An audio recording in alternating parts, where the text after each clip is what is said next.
नमस्कार. एक प्रश्न विचारू का? लग्नानंतर स्त्री बदलते का? हा प्रश्न अनेकदा विचारला जातो. तर माझं उत्तर असेल हो, बदलते. पण ती तिच्या मनाने बदलत नाही. परिस्थिती तिला बदलायला शिकवते.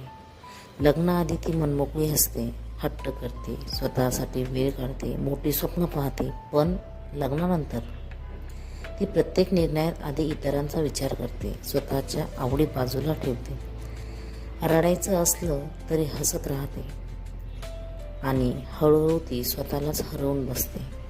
हा बदल तिच्या स्वभावाचा नसतो, तो तिच्यावर आलेल्या जबाबदाऱ्यांचा असतो.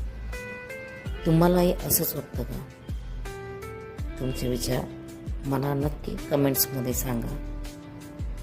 तुमच्या भावना कमेंट्समध्ये नक्की लिहा, कारण इथे प्रत्येक भावनेला शब्द मिळतात. काळजी घ्या आणि मन मोकळं करा. भेटूया उद्याच्या ब्लॉगमध्ये. तोपर्यंत काळजी घ्या.